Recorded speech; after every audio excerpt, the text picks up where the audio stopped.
How are you? Very good. I'm working from home today. Excellent. Gonna play hooky with my daughter. Oh, that's nice. Yeah. Did you have a good weekend? Very nice. Yeah, can't complain. That's good.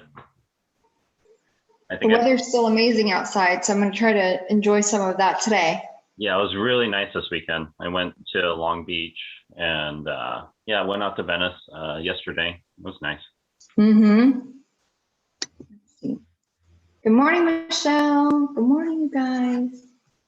Good morning. All right. Love it. Hi, Cher.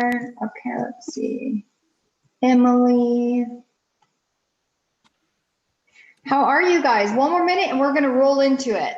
I hope, okay, so one thing I will say, let me know if you can't hear me. Sometimes my audio goes on and off and I don't know why. For those that haven't been on my classes, I do talk fast. I do prefer your camera to be on, even if you're not put well together. I just like the energy of seeing faces. Why can't I hear you?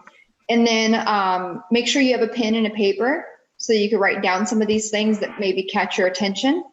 And this is interactive. I love people to stop me and ask questions and say, hey, let's dive into that more. Or can you elaborate on that? Or can we get creative on this specific idea?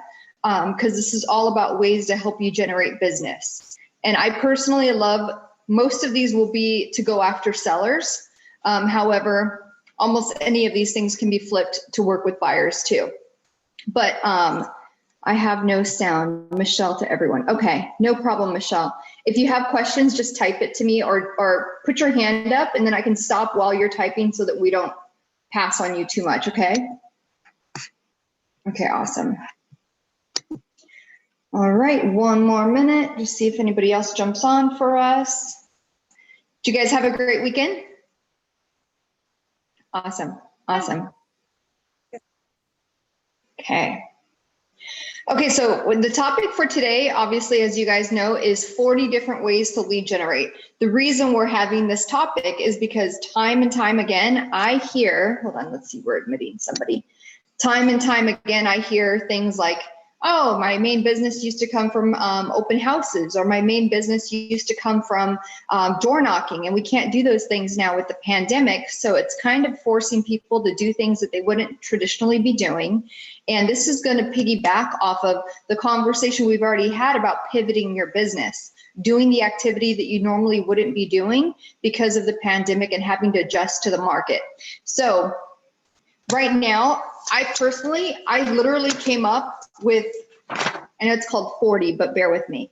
I came up with 33 different ways to lead generate, but a lot of these we can get really, we're going to talk about this. We can get really specific into, so there's more, there's on one that I wrote down can really be 2 or 3 options. And like we spoke about in the pivoting class, you guys, this is a lot like your GPS, right? When you put in an address of where to go to, a lot of times you know how to get there, but you're trying to find out the fastest route, and it'll give you like 3 options. It'll say 2 hours, 1 hour and 20 minutes, or the fastest route. This is the exact same way. All of these work, all of the lead generation works. Some will be faster than others. So it's a matter of how uncomfortable can you be? What is your financial status, right? Some people don't have the option to put money out there and to wait. So all of these options will work as far as getting you business. Some will be faster than others. So I highly suggest that if you're in a place where you needed business a month ago, you should be doing the uncomfortable activity that you know you should be doing, but it makes you kind of really at ease, right? So we're going to dive into it. For those that just joined in, pen, paper, feel free to interrupt me. I do talk fast. So if you have any questions, just say, hey, stop, and then we're going to dive into it. First and foremost, I'm going to go through all of them, and then we're going to go back through the list, and I'm going to go into them in deeper depth. Okay, does that sound okay? All right, awesome. Thanks for the head nods. And Christi? what I was also going to add to this is a lot of people, you guys, when you guys dive into this business, I know where I started too, we have the mentality and we start thinking, I need to appeal to everybody. I need to capture all the business possible, and I need to appeal to everybody, right? So I want to work with expireds, friends, for sale by owners, divorcees, like it doesn't matter, just any business that comes my way. We've learned over time, studies have hold on, we'll be on the call as much as I can. Thank you. No problem, Lamar. We have learned over time that actually in real estate, the smaller your niche is, the more precise you are in what you service and what you do, the bigger your business is. And that sounds kind of crazy, but it's so, so true. Doesn't mean that you can't work with everybody if they come your way. But when you market yourself, or when you focus in on something, when you become laser focused and you specialize in one specific thing, your business actually blows up. Okay, so let's dive into it. I'm gonna read off what I came up with, and then we're gonna go into depth on some of them, okay? So first one, I'm gonna put down expired sellers. And you can do, I see these as two different things, expireds and then old expireds. I just read on this too. There's a really good agent in Michigan who only calls a year, 2 year old expireds that didn't sell that far back. So expireds, circle prospecting, and we'll get into that too because there's a lot of different ways of circle prospecting. Facebook Messenger ads. This is not just Facebook ads, this is Facebook Messenger ads. Buying exclusive seller leads. And then I wrote down 3 sites that I've had experience with that have worked for me. And that's offers.com, it's OFFRS, no E. PSL, which is prime seller leads, and then Market Leader. Those are 3 that I know for a fact work, and they're seller leads, not buyer leads. 6, we're gonna go into work with divorced leads. 7, work probate leads. 8, and you guys, we'll be recording this. So if you miss something or you need me to stop, just let me know. You can always get the recording too. 8, work with pre-foreclosure leads. 9, by the way, do you guys know that more than 20% of homeowners are default on their mortgage right now? They can't be foreclosed on at the moment, but these are things you guys should be aware of because there's going to be a major fluctuation of these properties coming onto the market. So 8 was pre-foreclosure leads. 9 was work your CRM. We'll get into that too. 10 is predictive analytics. This is a very great one, you guys. Put a star next to that because we're going to dive into that. And then the next one is actually just pick up the phone, outbound calls.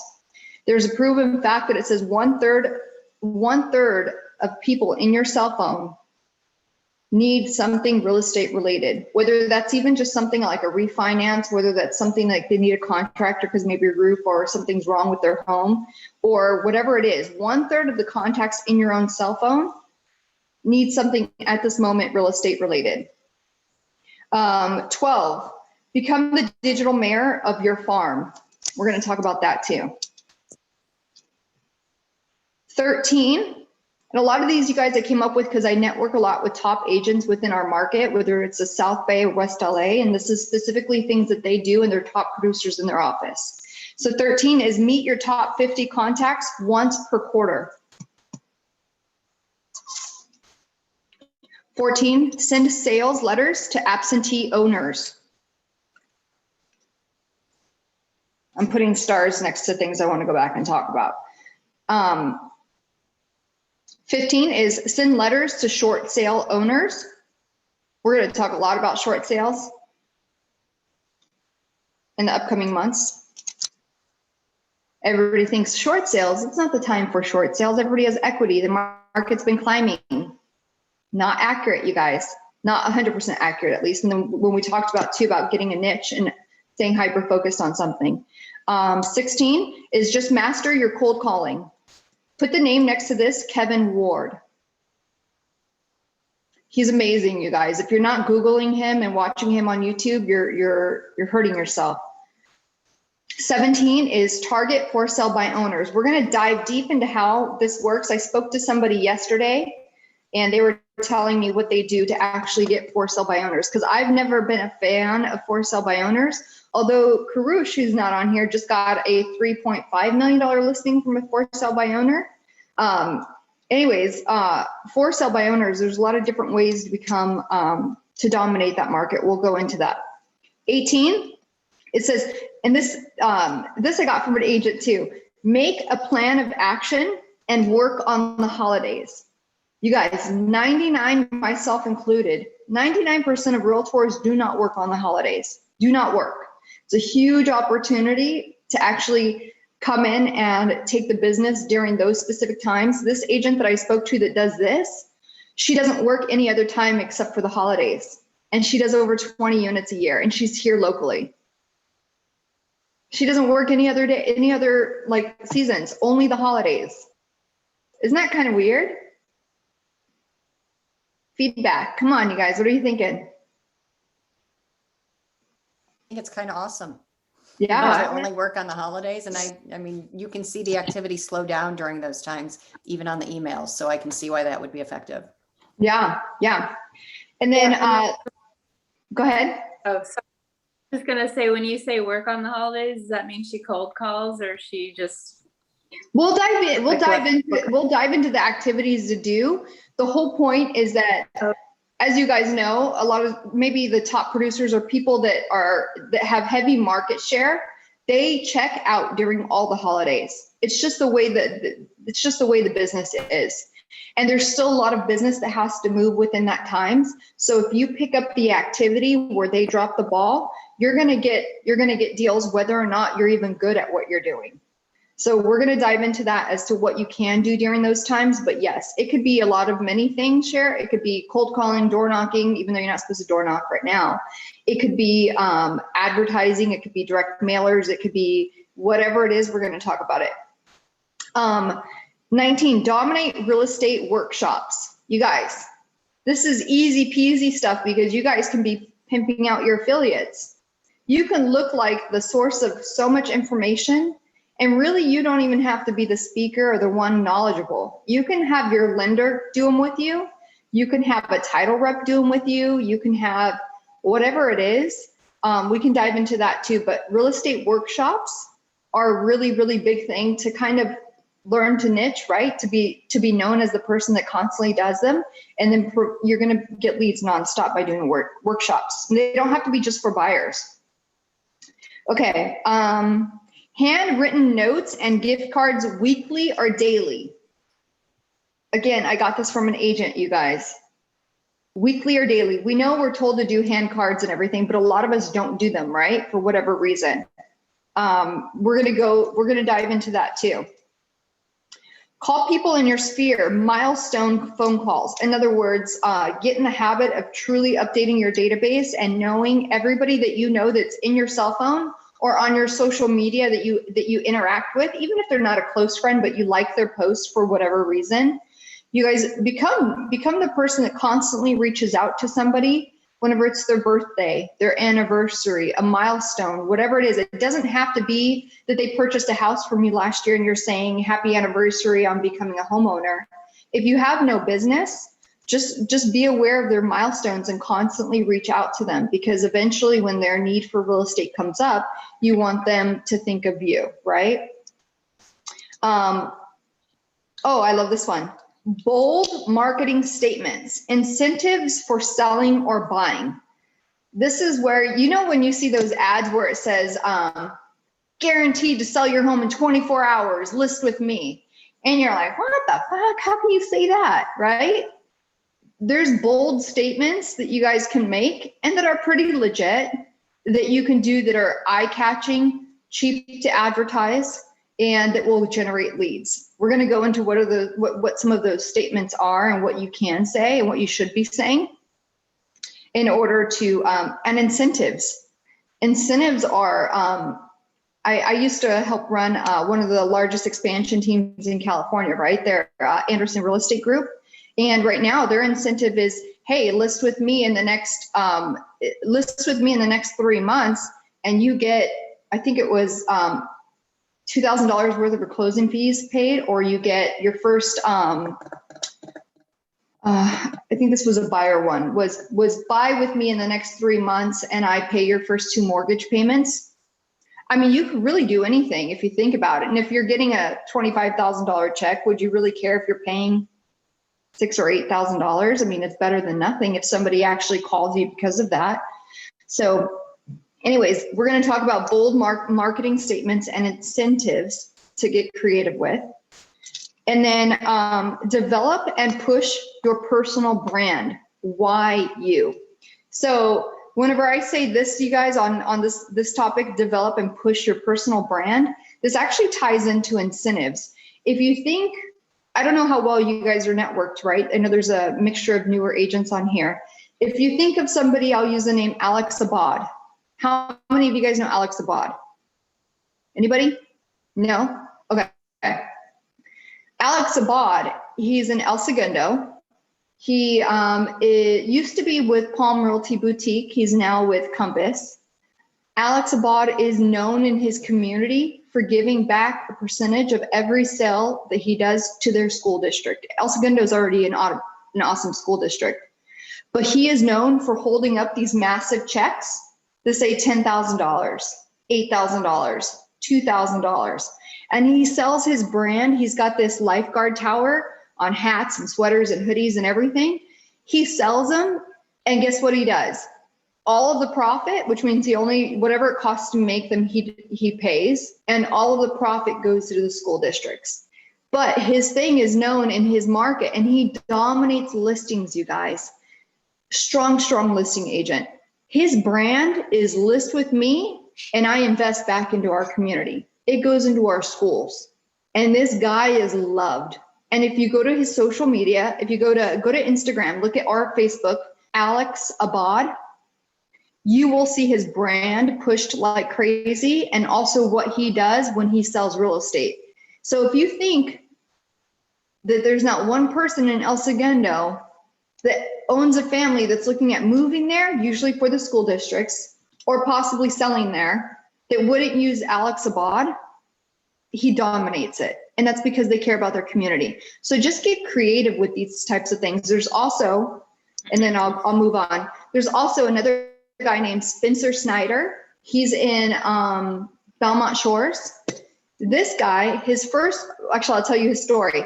He was bankrupt, divorced, had $500 in his account, was jobless. Life completely turned upside down, decided to get into real estate. He lived in the area that he grew up in, and he got into real estate, and he immediately said, I'm only going to work with sellers. Obviously he does both now because he's got a team. He said, I'm only going to work with sellers, and I'm going to say, list your home with me, and 4% of my commission earnings, not 4% of the commission, like just 4% of what he makes, 4% of my commission goes to a charity of your choice. He's led with that since day one. And his first year in the business, he sold 60 units. First year in the business, you guys. It's all about marketing and how you're putting yourself out there. So he said, list your home with me, and 4% of what I make goes to a charity of your choice. If they have to sell their home anyways, why wouldn't they use somebody that's going to back something that maybe they're passionate about? So there's so many people that are passionate about cancer causes or MS or autism, whatever it is, right? Homelessness, whatever it is. Imagine somebody working with you and you have the ability to, through them, write that check because you're going to sell your home anyways, right? Another agent isn't offering that. Sorry, my kid's there. So it's all about marketing and how you're putting yourself out there. That really ties into an incentive and your personal brand. He is known for doing that. And he's a top agent. His third year into the business, he has a team now of 9 people, and he does, I want to say easily over 80 units just in the listing side. That's not the buyer side. So that's a really good topic to talk about that can generate business. Develop and push your personal brand. Why would they list or buy with you? 24, I love this one, Yelp. You guys are thinking, what? Leads through Yelp?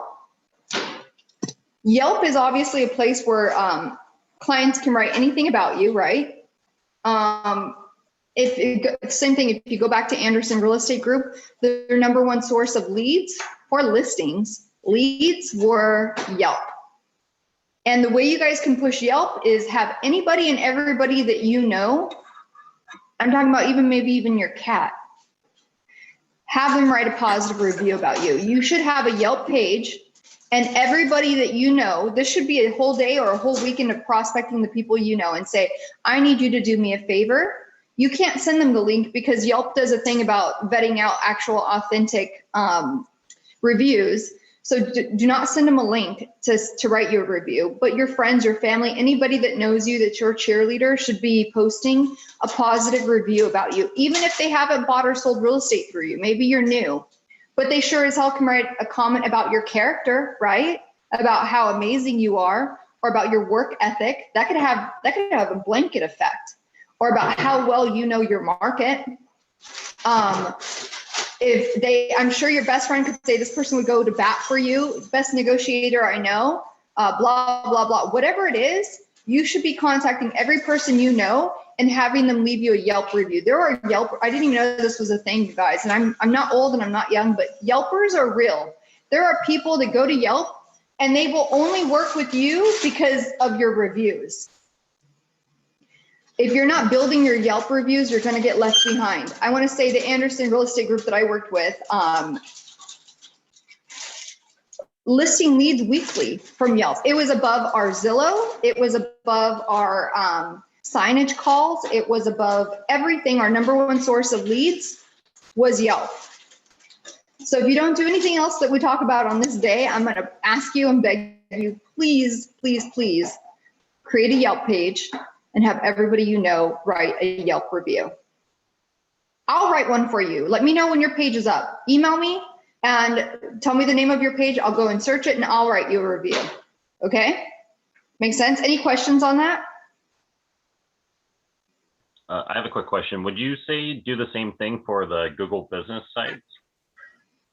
Yes, of course. Of course. I think I don't know too much about Google, but I think any site that you can push yourself to get better, authentic reviews, right? There's a reason people like Yelp, but whether it's, I hate Zillow, so you will never hear me promote Zillow, you guys. But people use Zillow, ratings, people use Google, people use Yelp, whatever you can do to leverage positive reviews about yourself. It's the way of the new world. So, let's say, I don't know where you are, Emily, but let's say Emily wants to be dominating Manhattan Beach and she knows she's up against whoever. There's digital people that only go to Yelp. And actually, it's not that hard to beat. So I started to do it for Palos Verdes, I remember. And the top agent, I call agents all the time, you guys. Call them, they'll give you information. I called the top agent that had the #1 Yelp reviews for that area. Jesus, what was her name? She was a Berkshire agent. Anyways, it wasn't even a lot. I think she had 10 reviews. That's nothing. But I called her and I said, hey, I see you have the top reviews for this area. Can I ask you, are you getting any business from it? Just talk to them business to business, you guys. She said all the time, all the time. And she wasn't that hard to beat out as far as if you have a good sphere, right? As far as positive reviews. So anyways, my point is Yelp is a big, big deal because Yelpers are a real thing and they're kind of crazy. Okay. And again, some of these don't require money and some of these do, but another option is an ISA. Who knows what an ISA is? Alexis, you do, right? Okay. No, yes. If you have money or if you can get creative. I've known an agent that does this. My best friend, she's in our office, Dunya, did this. If you know you hate phone calls, you are not a cold caller, you are not somebody that knows that even though you should every day block out a window to get on the phone and lead generate, you just won't do it for the life of you. It just hasn't happened. You know you don't want to do it. You're giving it resistance. What you do is you can hire an ISA. ISA stands for Inside Sales Associate. This is a person that doesn't mind cold calling, that doesn't mind the phones. This is probably a person that was a, what are those jobs called? Telemarketer, right? These are people that don't care about telemarketing. They're fine with the no's. They're fine with dialing 200-300 times a day. Find somebody, whether you pay them a salary, or if you want to get creative, you guys, this is all about getting creative. Find somebody, this is what my best friend did, that does not mind the phones, that maybe even needs a little bit of training that you can help coach. Give them scripts, practice with them with the scripts. They're going to do the calls anyways, but practice the scripts with them, or get them on our phone calls to do script practicing, or pair them up with somebody in our office that will practice with them. You guys get creative, and then tell them, cold call for me, and every deal I get from your calls, I'll give you 50%. That's a big chunk. A lot of people will do it for 20%. Sometimes, even if they have a small salary, but a bigger incentive, you can do like a really small salary and then say, plus, 15 or 20%, whatever you guys decide, it's your business, of deals that you generate, you get the commissions from, right? There's no reason you can't do that. My friend, whenever she did it, she took a new agent. This person loved being on the phone. And she said, for every deal that you do, she goes, not only will I coach you in the business, but for every deal that comes through from your lead generation, I'll give you 35%. They still work together. And this girl is killing it now. They're no longer a team, but they still pair up on deals, and the girl is amazing. So if you don't like the phone and you're not doing it, still incorporate it into your business, but get creative with somebody that'll do it for you, an ISA, Inside Sales Associate. Okay, next one is YouTube. Be known as a source of information. You guys, I don't think YouTube is utilized enough. What? Candid Christi. Candid Christi, yeah. Right before I got into leadership, I had this whole plan about dominating YouTube, and it was going to be called Candid Christi, because it was just going to be real talk about real estate and what people don't want to hear. And I was going to be known as a source of information. So if you're farming an area, or even if you can't door knock the area right now, do a direct mail piece and advertise your YouTube channel and just say, hey, check out my channel to always know what's happening in your specific market, not just California, but your specific neighborhood. I'll have weekly videos that let you know what's happening. And you guys, be known as a source of information. You don't have to door knock their house every week. You can constantly push that letter around, and whenever they look at your page, they're going to subscribe, and they're going to know, they're going to be told about whether there's, let's see, maybe there's a neighborhood block party, maybe there's a change in rates, maybe there's an increase in equity, whatever it is pertaining to their neighborhood. It doesn't have to be just real estate, but pertaining to their area. Farmers market information, be a source of information and push it through YouTube. Don't be afraid of the camera. What do they say? Like 90% of content now is all video. 90% of content on the web is video. That's not even just social media, you guys, on the web. Nobody wants to read anything anymore. We're getting lazier and lazier. So YouTube is a great way to generate leads. Oh, this one, call established agents for lead overflow. You guys are probably thinking, that's a waste of time. My first year that I was licensed, I made $70,000 from business from other agents in my market. I'm going to tell you this part real quick. One, not everybody is a team. Not everybody knows how to structure a team, how to be a leader. Not everybody wants a team, but there's established agents that have an overflow of leads and they don't know what to do with them.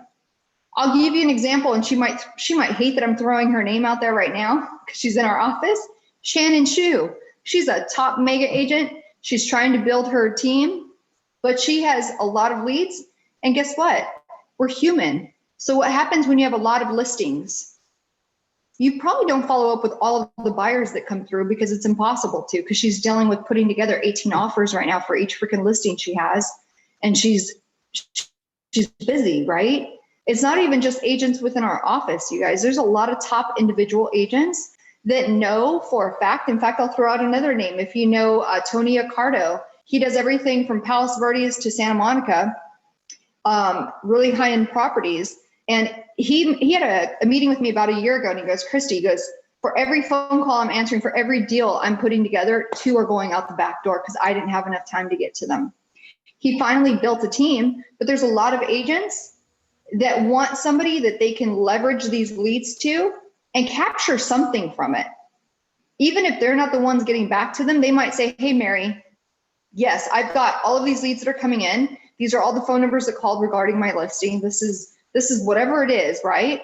And I don't have the ability to get back to them. If you want to service these leads, let's do them 50-50. If you can convert one, I'll give you 50%. They're their leads to begin with. Somebody's calling them because of their name. And then there's another agent that I know that purchased a packet, and she's got money, so she's not that hungry, I guess you could say, or motivated. But she has leads coming in. She pays for it monthly, and she goes, I never call them. I never service them.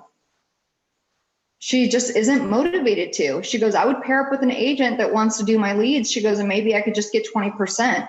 You guys talk to other agents, figure out if they have an overflex of like leads that you guys can service and work for them and pair up with them on it. There's also seasoned agents that don't have a team that no longer will be a dual representative on a listing. It's how I made my money whenever I first got started. I made 70 grand, you guys, the first year by 2 listing agents that had been in the business for a long time. 99% of lawsuits come from a dual representative, which means you're representing the seller and the buyer at the same time. 99% of lawsuits. So most agents that have been in this business, they know it's either a matter of time until you get sued or they've already been sued. And a lot of people like to get double pop a listing, right? To have both. And that's fine. They're legally allowed to. But there's a lot of agents that go, not worth the risk for me. So I'd rather pawn it off on somebody else and still get a percentage of the commission. That's what I do with my listings. I won't represent both. I tell them, you can work with me, but I have a partner. My partner is going to represent you. That way I'm representing my seller as a fiduciary duty, blah, blah, explain it. And then I refer them to my friend, another agent that's going to represent them. And guess what? I get 15-20% without doing anything with that person. But the liability is no longer on me. A lot of agents out there are like that, you guys. Talk to other agents. Say, hey, I see you get a lot of listings. I see you don't have a team. Even if you don't want to run a team, maybe you don't want the obligation of having a buyer's agent, whatever it is. If you push people towards me for your listings, I'll give you a percentage and I'll represent them so that you don't take on the liability. Whatever it is, you guys market yourself that way. You'll get business. Okay. Open houses. We can't do open houses right now, but I still wanted to talk on this for a moment on how to target sellers when you're doing an open house. This is something we're going to get into. Business to business, promote other local businesses and ask them to promote you.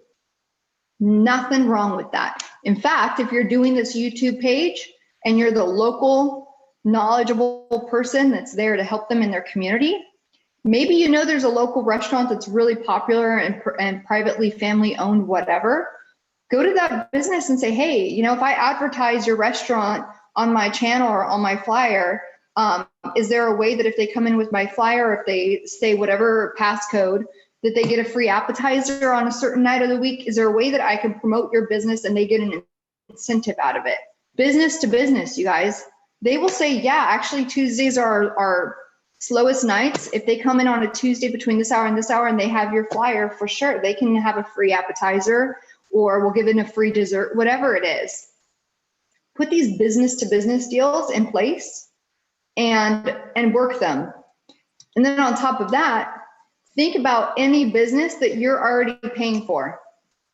Your dry cleaners, your dentist, your physician, whoever you go to that you're already paying. Why wouldn't you ask them for business in return? Are you too shy? Business to business is a big deal, you guys. Any question on that business to business? You guys can get really creative whenever it comes to this topic.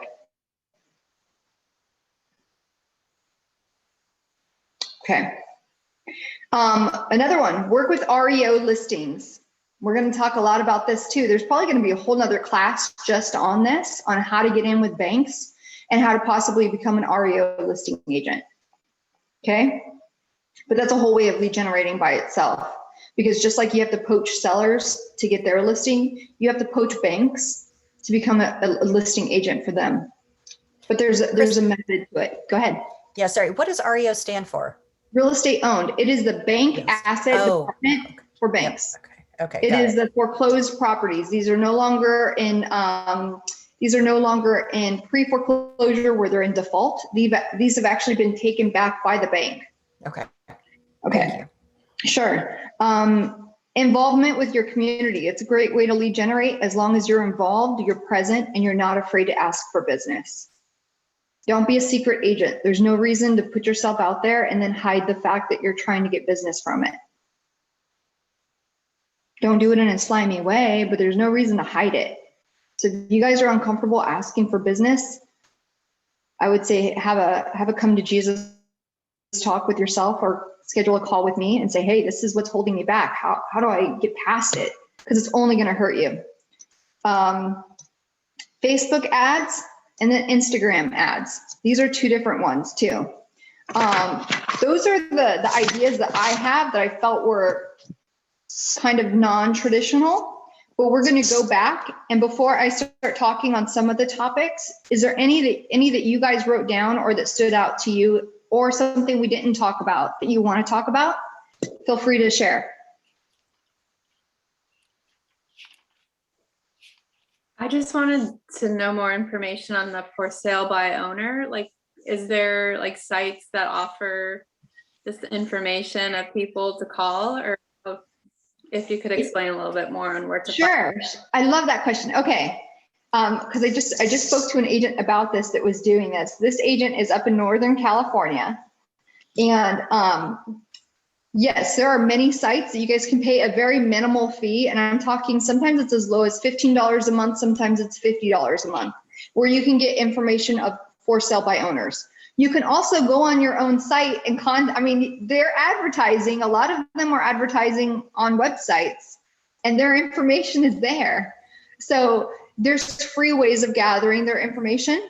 And there's also sites that you can pay monthly subscription for to get the information put right in your face to make it easy. And a lot of them even have free trials. So let's say you want to try a site, but you're not sure if you're going to like it or it's going to be worth your time. A lot of them have free trials. I highly suggest using them. The reason I wanted to talk about for sale by owners is, one, because I'm usually not a fan of them until I spoke to this agent. And two, Karush in our office just had really good luck with it. And you guys, sometimes that's all it takes is the right timing, and motivation has really nothing to do with your skill. It's just timing. But for sale by owners, I'm going to be really blunt on my perspective of them. Doesn't mean that it's reality or real. It's just the way I've viewed them. For sale by owners are what? We already know they are trying to sell on their own because they don't see the value in you as a realtor to pay the commission. Usually, right up front. That's just what it's screaming. I want to sell my home, but I don't want to pay you a commission, which means automatically we already know their perception of the value of us as a realtor is very small. So a lot of the times, in my opinion, and you guys, I'm in this 15 years, for sale by owners, it's a matter of providing your value up front. It's sometimes a longer wait game and a lot of consistency before you see the reward. Nothing wrong with that. We have to do something anyways. And the bad thing to us as agents, we always look for the low-hanging fruit, right? We're like, oh, we want the deal that's going to pop right now. But where the real magic is the follow through, the follow up, and the consistency, and actually those long-term pipeline leads. So for sale by owners, one, you're going to have to become a source of valuable information and a resource to them, which might look something like this. Sure. You know what, Emily, you want to sell your home on by yourself. I totally understand. I understand your experience has been shit with agents. I mean, I don't know how you guys talk, but sorry, I'm cursing with you. Your experience has probably not been great. I understand. Unfortunately, the state doesn't make it too difficult for people to get licensed now. So there's a lot of agents out there that do make us look bad. So I understand your place. However, I would love to help you. I don't want to list your home. You can even tell them that. You don't have to list with me, but I'd love to help you. They're going to be like, what? And you guys come from a place of service, come from a place of wanting to help, right? So if you do that, I never chased for sale by owners, but I did have one in the very beginning of my career that listed with me. And she lived right around the corner from me. The reason she didn't want to list with an agent wasn't because she didn't see the value. It was she didn't have enough equity in her property. And at that time, I knew foreclosures, but I didn't know short sales. So she didn't have enough equity to pay the commission to use a realtor, but she had to sell. So I was bringing her booties. I was bringing her flyer holders. I was printing her flyers for her. I was letting her use my open house signs. I was doing everything possible to help her sell her house without a realtor. Eventually she said, I can't sell it on my own, blah, blah, blah. Is there a way you can figure out how to do a short sale? Because I was honest with her. I said I didn't know how to do a short sale. And guess what? I got the listing. I actually took it for a really small percentage, which I don't encourage that either, but I only took it for 2%. And I waived my commission and I paid 2% to the buyer's agent to help her. I've gotten referrals from her all year long, you guys. She's one of those biggest fan people that just never go away. But this for sale by owner topic that this agent in Northern California told me about is basically, he's a source of information for sale by owners. And his thing is this, a small percentage, he goes, Christi, even if a quarter of them, and he goes, and it happens, you guys, this guy does over 50 units a year just on for sale by owners. He goes, I am a reliable source to help them sell their home without listing with a realtor. He goes, but what ends up happening is there's a small percentage of people that realize it's a lot of work. They're getting the people that are trying to nickel and dime them and negotiate anyways. And they realize they don't have the time. They don't have the knowledge. They don't have what it takes to truly sell their home. So by the time he's giving them all this information to be able to do, you can use this, here's this flyer, by the way, how did you come up with your value? Let me show you the real value. Let me give you this, let me give you this. Good luck on selling your home. He follows up with them, and guess what? Do you have any offers yet, Alan? No offers yet? Damn it. How many open houses have you done? Oh, you haven't been able to do open houses because you're taking your kid to soccer and you're doing X, Y, and Z. Oh, I see. So he basically is a sitting waiting game for the people before they finally hit that breaking point where they're like, okay, I do need to hire somebody because I have to sell. It's not going to be for all of them. Sometimes their motivation is not there. Sometimes they just won't hire you. But for the small few that he is targeting, and he's being that source of information and a place of coming from service, he goes, Christi, I don't have any expectation of them listing with me. It happens because of what I'm providing. And that's what this guy does with for sale by owners up in Northern California. He is a reliable source of valuable information and resources. He follows up with them. That's all he does. How's it going on, Ho? You know, how's your open houses going? Oh, you haven't done any open houses. Oh man, that's a bummer. Oh, you haven't gotten back to all the calls that have been calling on your property. Oh, somebody wanted to offer you 50 grand less than what you're asking. Oh my God. I mean, that's really what dialogue is. So for sale by owners, whenever I heard him talking about this, I just thought, wow, that's interesting. Any ahas on that, or what are you guys thinking whenever it comes to that topic?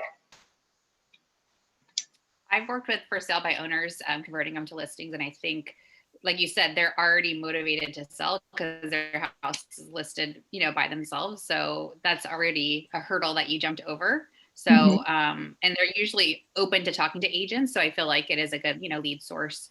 You just have to get comfortable with your scripts and, start calling them and feel more comfortable talking to them about, why are they not using an agent? Stuff like that. Right. And the value that you provide, because usually their perception is already damaged, right, Alexis? I mean, there's a reason. Or sometimes it's not that their perception is damaged. Sometimes it's just, let me see, my battery's low. Let me make sure that, let me see my battery. If I die, you guys, I'm going to hop back on through my cell phone. Anyways, but yes, for sale by owners, I believe is a great target to go after. Just know that sometimes it takes longer courting. It takes providing your value up front, and it takes being comfortable with those uncomfortable conversations. Conversations about commission, conversations about your value, all these conversations that a lot of newer agents try to avoid sometimes. But if you hang in there and you provide value and you can win them over, it's a great source of listings. And I keep using the word listings, you guys, because every single one of you should be chasing listings. If you control the inventory, you're in a business. And buyers come to you anyways when you have the inventory. Okay. Any other topic out of all the ones we went through that somebody wanted to jump back to before I pick one? Yeah, can we go over old expired? Yes. Okay. Oh shit! I just lost him. Hold on.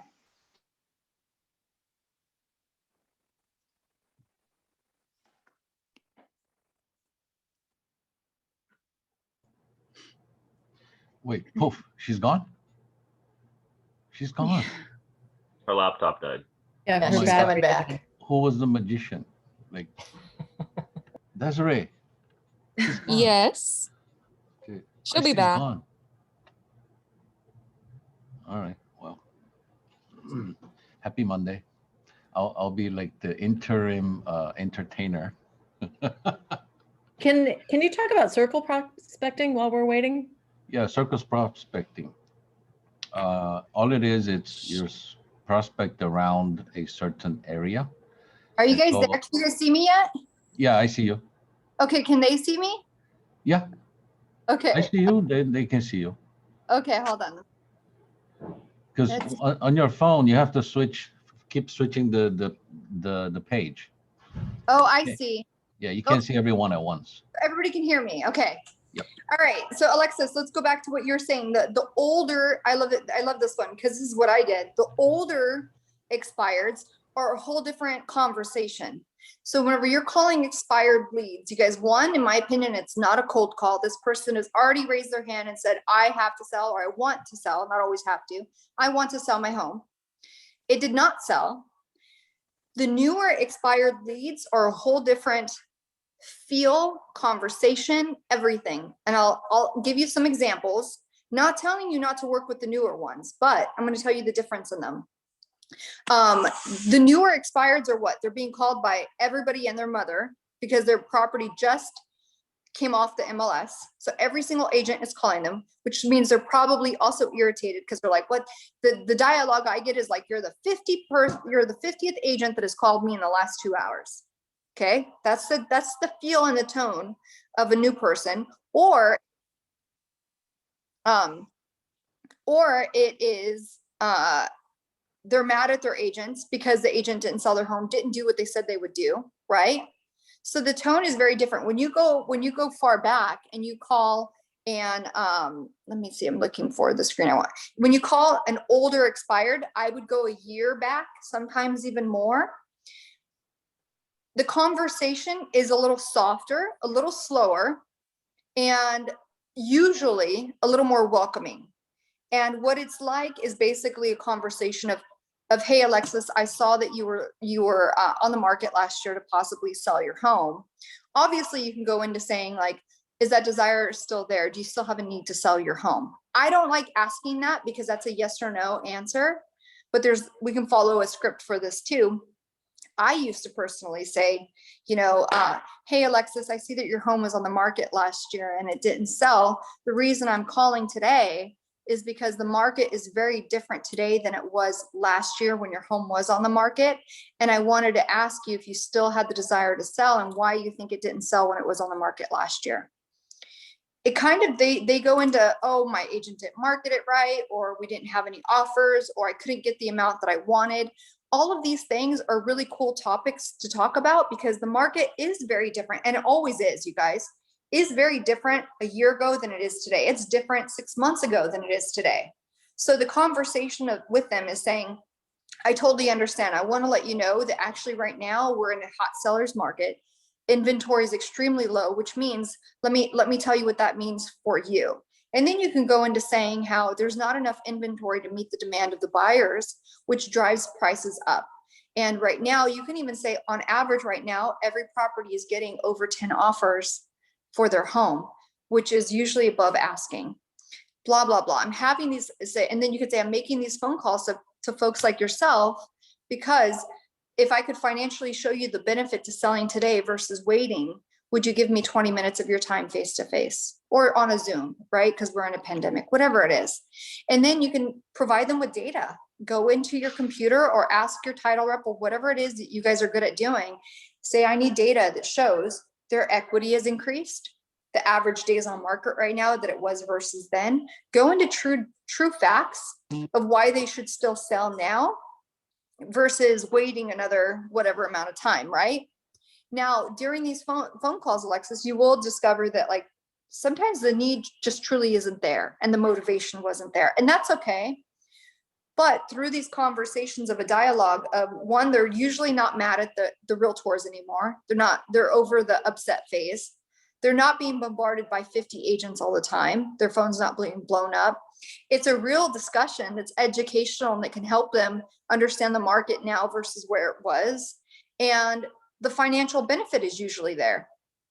And then you can go into saying, look, there's no obligation to listing with me, but I would love to be able to show you the facts of the difference in the market. And maybe it'll help you make an educated decision on whether or not it's the right time for you. I've had so much more luck calling older expireds than I ever did calling newer ones. And that's just, maybe it's the way I present myself, you guys. I'm not telling you not to call new expireds, but it's a whole different tone. And if you're a person like myself that doesn't really like the no's and being hung up on and pissed off people, it might be a better tone for you to go that far back. Any specific questions on it, Alexis? So are you just pulling their information from the MLS then?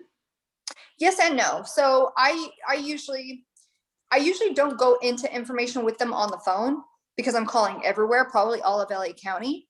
Right. But so as a realtor, I know what our market is doing in general, right?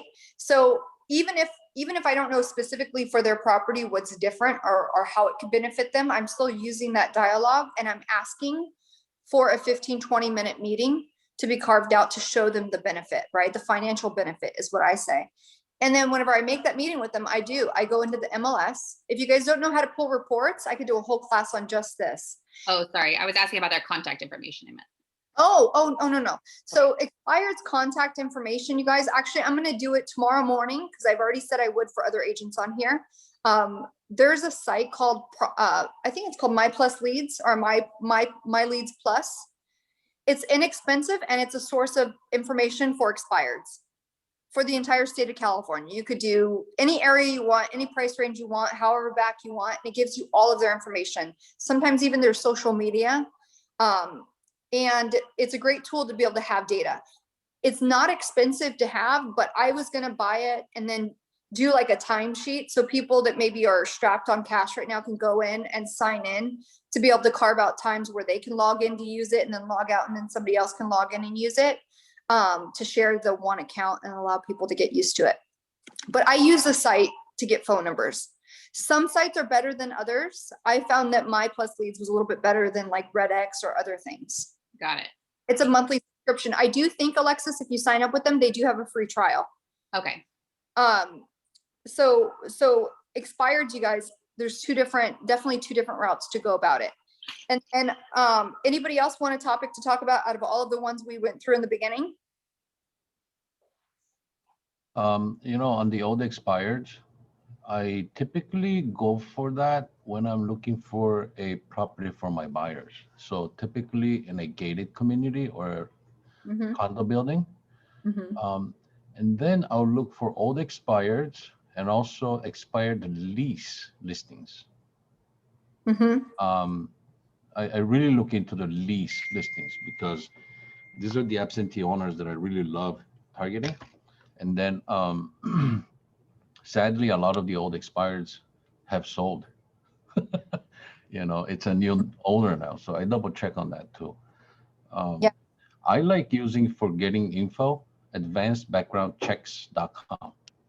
I'll put the link on the site, on the chat here. Okay. Advancedbackgroundchecks.com. And it's free. And of the free detective work website, this is the best one, I think. It gives possible relatives names. I'm able to find all kinds of stuff like maiden names, you name it, previous husbands, whatever. Yeah. So, thank you.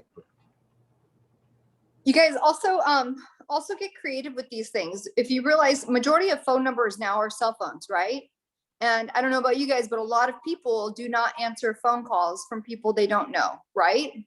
So if you happen to be contacting a list of people for whatever reason, and you're not having luck with answering phone calls, what I've done in the past and what I find to be successful, create a very short, catchy text that doesn't look like it's an advertisement, but it can be sent to multiple people. And what I would do is I would get a list of all of these, the numbers of the people you're going to contact, and text 10 or 20 people a day in that realm of the lead generation that you're trying to do. Because right now, what do they say? 97% of text messages are open and ran versus 20% of emails, right? So maybe they're going to hang up on you and they don't want to talk to you. But maybe if you sent a text that said, hey, this is Alexis. By the way, I'm working with buyers and the inventory is really low. Would love to know if you want to sell your home. Just something that might catch your attention, because if the person, just if you guys, and it's a numbers game, if that person is motivated and does still have a need, they might just go, oh, Alexis has buyers. And you know, there's a good chance Alexis does have buyers. And if you don't, Alexis, then you flip it into a listing service. Say, you know, well, obviously you're calling me back because you still have the need to sell, you know? So that's what I do best. And you can even say, I specialize in selling homes that didn't sell the first time, right? Because that's an art by itself. So anyways, expireds are great, you guys. If you're not doing them, you're missing out on it. But I wanted to go back to, let's see. There's an agent in the South Bay. I forget her name, but I have to look it up. She's a top producing agent, I believe, with Beach City Brokers. She only, you guys, and I tell you, she is a top agent and she is very personable. She only meets with her sphere of influence and she takes somebody out to coffee every single day, Monday through Friday. She invites people she knows through social media and her contacts in her cell phone, and they sit down and they talk through a coffee. And through doing this is how she's become a top agent. She never misses it. That's her form of lead generation. And she goes, Christy, sometimes I can help them with their business. Sometimes I can push something to their way. Sometimes they're a hairdresser. Sometimes they're whatever it is. She goes, and it's just an authentic conversation of catching up. And she constantly gets referrals from her sphere. So I thought meeting with your top 50 contacts per quarter, you guys, that's a task all on its own. But it's really, it hovers in on what our job is anyways. We're in a networking, connecting business, right? Actually, we spoke about this in the pivoting class. We are not in the business of selling homes. We are a lead generation networking business. We are a networking business, hands down. So if you're not lead generating every day, you're going to suffer. It's going to be a hard roller coaster business to be in. And you might even phase out of it because you're not producing enough. So with that being known, there's a few things, and this is a whole nother class we're going to do. There's a few things you're always constantly trying to balance, right? We know we're in the business of connecting with people.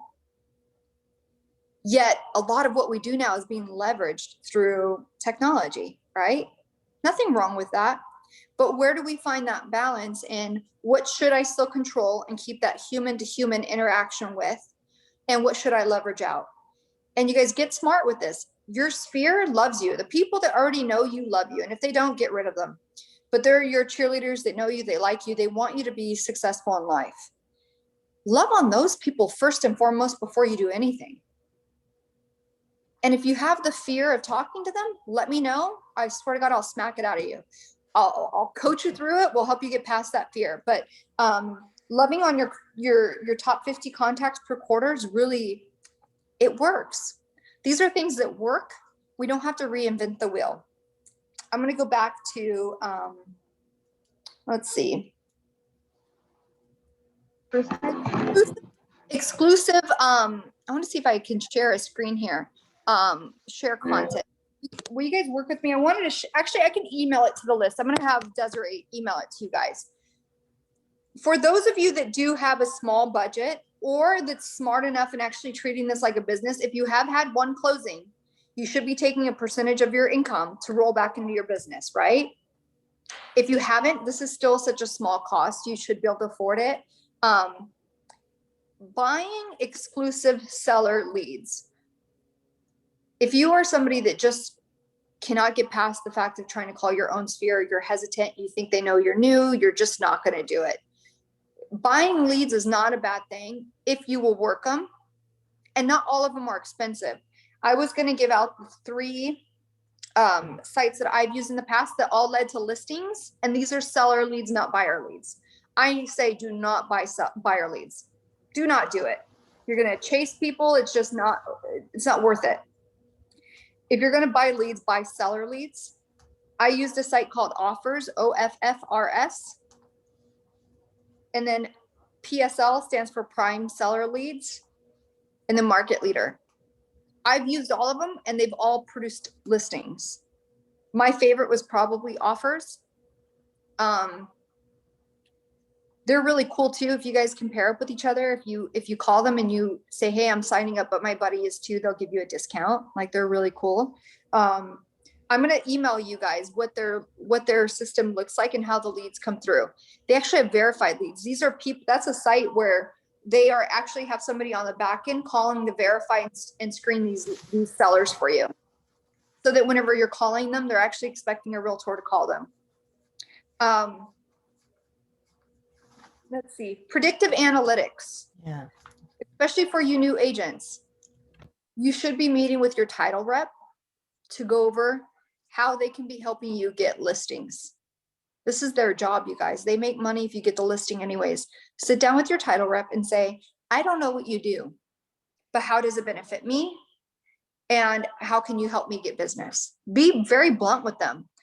The predictive analytics is what they work with, you guys, and they can literally take a farm, an area, or extract specific things. I don't know how much of this you guys know. I didn't know this whenever I first started. They can tell you who's most likely to sell. So if you want to farm to a specific area, but you're like, fuck, 500 doors, I can't afford to mail to 500 doors. It's expensive consistently. 1, match up with a lender and tell them to front the cost for you. Okay, so get a lender that will pay for it. And then 2, get the data from your title rep. And instead of farming to the 600 doors, maybe you break it down to 200, because of those are the ones that the data predicts the sales anyways. They can say who is going to sell most likely by a 98% accuracy rate, who's going to sell in the next 6 months, all based on data. So instead of, I'm sorry, what was it you suggested that you pair up with the lender to pay? Yeah. pay the cost for the postage for your mailing. Are you kidding me? All right. Yeah, but do business the right way, you guys. If a lender helps you and you get a buyer, guess who you should be referring the buyer to? You can't control whether or not that buyer uses a lender, but you should be referring people back to that person that's helping you with your business, right? But they will, lenders do this all the time. Okay. Or you can even tell the lender, like, look, I'm working with you, or maybe you've already given a lender 3 or 4 references, right? Referrals. And you're like, where's my loving? This is business to business. Where's my leads? Like, how come you're not sending people to me that needs a realtor? You guys, to this day, I just closed a deal from a lender that was a trustee sale out of state.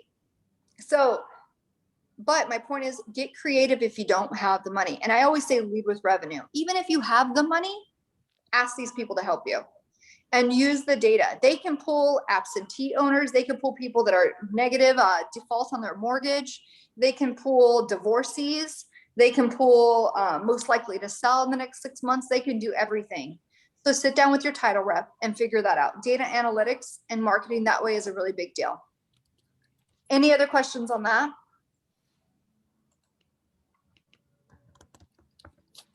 No?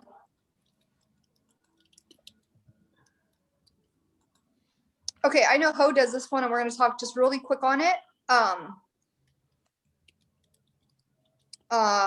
Sending sales letters to absentee owners. I think Ho does it not just to absentee owners, but I know Ho does a lot of letters out to owners to match up with his buyers, right? Because you guys, we're not doing our job. If you guys have a buyer and you're simply waiting for the inventory to happen on the MLS, you're not doing your job. They can find a property. They don't need you, right? Really, that's the truth. And a buyer does not need you to find a property anymore. They used to in the past, not anymore. So if you have a buyer and what their needs are not on the MLS, and you're just waiting, and your call to them is like, hey, yeah, unfortunately there's nothing out there that's available yet. So I put in the search criteria. When it comes up, you'll be notified. Turn in your license now, you guys. That's not a realtor. So what you should be doing is writing letters and calling these homeowners to create the inventory, to be a matchmaker. But specifically calling absentee owners, you guys, the reason for that is a lot of people get tired of being a landlord. A lot of people are not making money being a landlord, and they don't live in the home. So sometimes they're oblivious to what's happening in our market out here, and they live somewhere else. So they might not know how hot it is. And you might say, hey, look, so-and-so, I see you've got this property, blah, blah, blah. Did you know the market is doing X, Y, and Z, and would you consider selling? It's going to be a very easy conversation. They're either going to engage with you or they're not. So write these letters to absentee owners and have them calling you. If you send out enough, they start calling you back. And again, tie in your affiliates to help you with the cost of it. And if you don't have a template and you're so hung up on, you're one of those people like, I don't know what to write. What do I say in the letter? How do I do this? You guys, there's Google, or there's your own office. Go on our Facebook page and say, hey, I'm so-and-so. I need a letter. What do you guys send to you? What do you guys send out to possible home sellers? What do you send out to absentee owners? What do you say to an expired? Ask, because experienced agents in the office, myself, or our productivity coach, or somebody will reach out and share. That's what KW does. We're a place of sharing. Okay.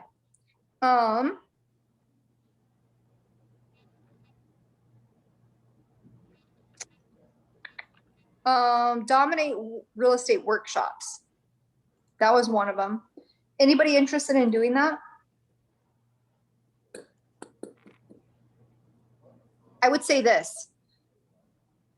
This is kind of a topic, in my opinion, that's really cool for the fact that we're in a pandemic right now.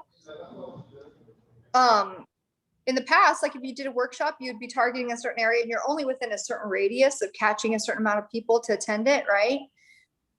These workshops right now, if you guys blast it on social media and do a Zoom workshop and do maybe a roundtable with your lender or title rep or something, whatever the topic is that you're talking about,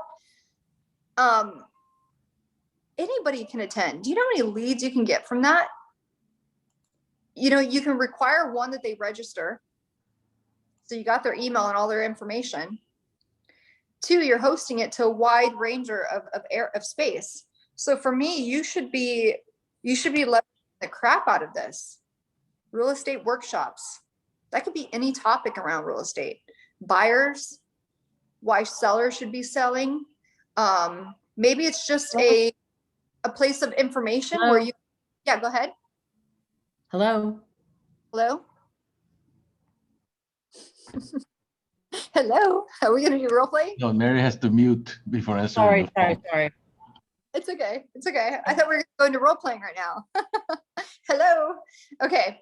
But these real estate workshops, you guys, be a place of information. Do you know that some buyers don't know that when a listing goes on the MLS, the portion is already paid for them to be represented? A lot of buyers don't even know this stuff, you guys. We assume as a realtor that they know. So sometimes they think they're going to save money by going to a listing agent, right? And they're doing themselves a disservice by not being represented or negotiated for on their behalf, right? They don't know that the money is already being paid for them to get help. So you can have a workshop on any topic. My point is that should be leveraged right now during this pandemic, for sure. What are you guys doing for lead generation? I know we went through all the different topics. What are you guys doing? What has been working and what hasn't been working? I'll go. Thank you. I've been doing, I do a monthly newsletter through MailChimp to about 500 people. I usually just keep in contact with my sphere and then post like listings, just sold, anything going on in the market. And I do from my copies and contracts membership, I put usually one just piece of value, like spring home maintenance tips or return on investment, best ROI for your home. So I've been doing that once a month, just including like a little homeowner tip. And then I'm doing postcards. I was paying for Zillow leads for the last 6 months, but I didn't see a lot of good quality leads. So I'm going to be redirecting that money I was spending towards probably buying the for sale by owner and the old expired leads. That's why I was asking about that. I also do postcards and handwritten notes. I do a lot of social media. And I found that I'm connecting with a lot of realtors like around the country. So like in the last couple of weeks, I've sent out 2 referrals and I got 1 referral just from social media. So rad. That's so rad. Yeah. So what I've noticed that works is like I had another agent from South Carolina just like message me on Instagram and she's like, oh my God, I really like your page. She's like, if you don't have a referral agent in South Carolina, I would love to connect. And so we ended up having a conversation. We just kind of talked about our businesses and then she sent me like a handwritten thank you card. And so I kind of copied the message she sent to me and I've been sending it to other agents. That's awesome. And I actually got a referral last night from someone in Northern California who has an investor looking in Inglewood. I love it. I love it. So that's all free too. Yeah. And can I say that's what you're doing, Alexis, is what Ho and I do best and most often. Networking with other agents, loving on our sphere, social media, and direct mail, right? I mean, those things. I was actually going to share something that just happened, and it was really, I thought it was cool to share because it's a creative idea that you guys should be doing. I just sold. So obviously there's circle prospecting. Some new agents on here might not know what that is. There's a whole different ways of circle prospecting. One aspect of circle prospecting is you take a property that just sold. Let's say you had a listing. You guys, I'm going to tell you how to do it if you didn't have one, but let's say you have a listing. We all know the statistics have proven that within usually 30 days, a property around that sold property goes up for sale. It's just always happens. So circle prospecting is calling or marketing, right, to all of these homes surrounding a sold property to say, hey, this property sold. Have you considered selling? I had an agent call me and I wanted to share this because I thought it was great. I had an agent call me that said, hey, I saw that you just sold a property up in Rancho Palos Verdes. It went pretty quick. Can you tell me about it? And sometimes they ask these things, you guys, because they're trying to comp out another, right? So I ended up going, yeah, it was hot. Within 24 hours, we got 30 offers. I sold, it was all cash, no contingencies. And it was sold it was closed escrow in 5 days. Right? Agent goes, wow.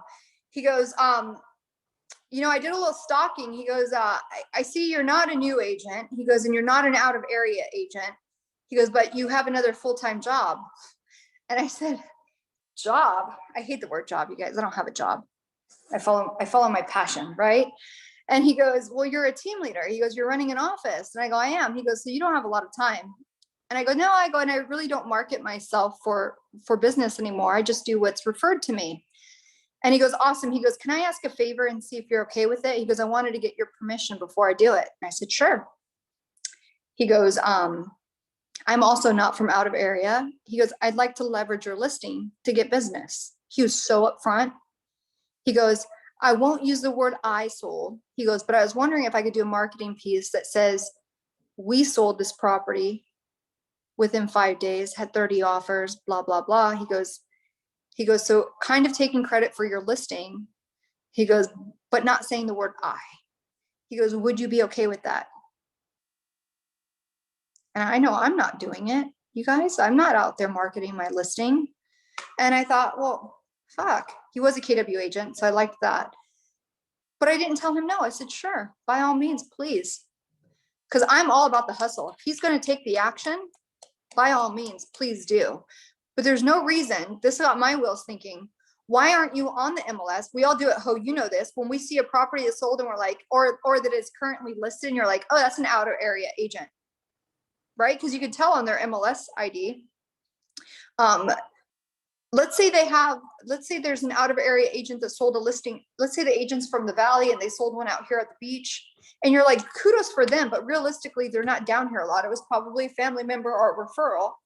Call them. And even if you don't use the word we or whatever you want to do with your verbiage, say, hey, can I piggyback off of your success? Are you okay with that? Because I am a local agent. And you can even up it. This guy didn't say it to me, but you can even up it and say, can I market and leverage and benefit from your success? And if I generate a piece of business from it, I'll give you a referral fee. They're out of area anyways. The odds of them actually promoting that listing in that neighborhood are very slim. But you can look like a rock star. Are you guys getting what I'm saying? Does it make sense? You know, I've had that similar conversation with these listing agents out of the area. Mhm. And I asked not for the marketing purposes, but I asked, hey, so did you pick up any buyers that you don't want to work with? Because you're not going to drive out here. What do you got? I'll give you like referral fee. Mm-hmm. You know, stuff like that. Yeah, you guys, I mean, to be honest, I gave the buyers from that listing to my best friend. She's a realtor within our office. I didn't have time to work with the buyers. You guys get smart with the business that's already around you and look at, is this an out of area person? One, would they let me coattail on their success? Maybe give them a kickback for it, right? Some people like the financial incentive behind it. Or they're buyers, like Ho said, that they can't service. Or that they wouldn't want to come down here constantly for, but maybe they also want a referral fee if they were to pass them along to you.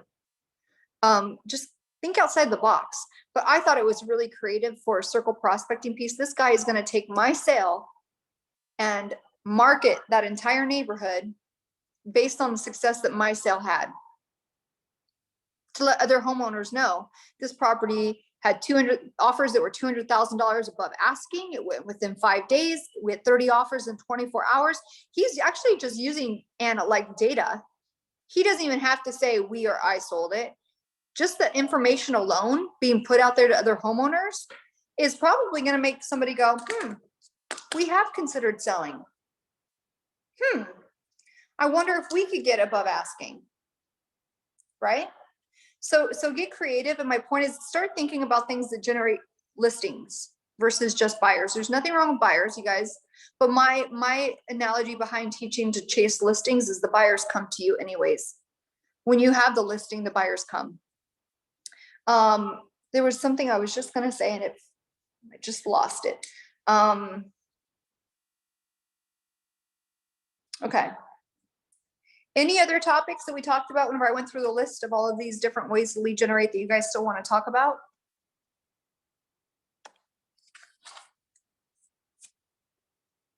No? Are there any new agents on here that have questions about it?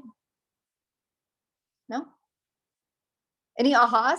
You guys want to share anything? What are you guys going to do in the next week? There's a question. Make a Yelp page Let me know because I will be today. review. Okay. Thank you, Christy. Yeah. Good one, Angie. Anybody else? I'll go. I ordered a bunch of postcards that say like the market's hot, and then it has a little thing to put your business cards. I'm going to be hopefully getting those this week, mailing them out. And then I'm doing a spring newsletter to all my past clients with like, it's a 2-sided. I bought it on Etsy. And so I'm putting like my recent sales and then spring maintenance tips and then like local restaurant highlights. So I'm going to try to get that finished, printed, and then mail it out in March. And then I'm going to look into buying the for sale by owner and the seller leads. Awesome. I love it. I love it. Any new agents on here? I would suggest hooking up with your mentor and asking to write on their coattail of their success, do the marketing, and then whatever business you draw up from it, make sure they benefit from it too. But if you're a new agent and you're like, well, I don't have any past sales, I don't have X, Y, and Z, you actually, you legally can use the brokerages deals. But if you want to get really specific, you can write off the coattail of your coach, your mentor that you have, and ask them to share the success and then blast it as if it's your success. There's nothing wrong with that. Heck, somebody I didn't even know just used mine and they called me and asked me for permission. I loved it though. I couldn't hate on him. He was hustling. He's a new agent? What's his name? He was not a new agent. Oh. But he was smart. Ask me. Hey, so just to Monday, first Monday of March, I think it's going to be Monday, next Monday, I am teaching a class on how to get offers accepted, tricks and tips. So if you have difficulty getting your offers accepted in this multiple offer situation world, come by. I don't know Okay. what time it is, but Desiree is making the calendar. Okay, awesome. Awesome. And you guys, I'll say this before we end it right now. If you guys, whether you're a seasoned agent or a brand new agent, if there is a topic that you want to dive deep into, email me and we'll put the class together. There's no reason not to. But I will also throw out another thing that I always say. With KW, we do so many classes, you guys. My advice is this: at a certain point, you have to stop attending all of the classes and actually take action. Do the action, because you can literally feel like you're being busy. And for the first 6 months of having your license, all you do is attend classes, and you will not find clients that way. At a certain point, you've got to get confident enough to know you might say the wrong thing, you might do the wrong thing, but if you're not talking to people, you're not going to make money. So take the action and perfect it as you're in the action versus waiting to become perfect and then taking action. Does that make sense?